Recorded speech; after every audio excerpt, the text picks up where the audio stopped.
பாவிக்கலாம். இவ்வளவு நாளா இந்திய நாட்டுல சிலைகள் தான் காணாம போயிட்டு இருக்கு. இப்ப கோயிலோடய கிளம்புறீங்களாடா? நல்லா டெவலப்பா இருக்கீங்களா? ஐயா நல்லா இருப்பா, நல்லா இருக்கு. இந்த வில்லேஜ்லயே மரியாதை தெரிஞ்சு நீங்க ஒருத்தன் தான். என்னடா பாரின்ல படிச்சவனை பார்த்து அடா போடாங்கிற?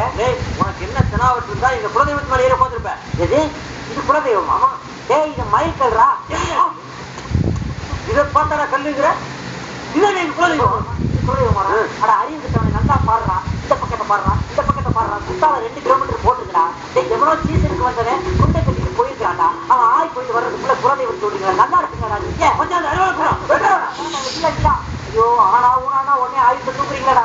இதாண்டா உங்க குலதெய்வம், நல்லா கும்பிட்டுக்கங்கடா. இது மட்டும் இல்லடா, இந்தியன் நேஷனல் ஹைவேஸ்ல ஒவ்வொரு கிலோமீட்டருக்கும் உங்க குலதெய்வத்தாண்டா வச்சிருக்கிற கவர்மெண்ட் நல்லா கும்பிட்டுக்காங்க. ஒரு லேம்ப் வச்சு தள்ளு விடாம எங்களை மனுஷரியா தப்பு நடந்து போச்சியா? விடு, நான் கறி நெறி கொடுத்து போட்டு விடு.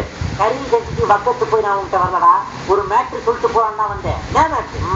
200 பெரியார் இல்ல 400 பெரியார் வந்தாலும் முடியாதுடா. எதுக்கு?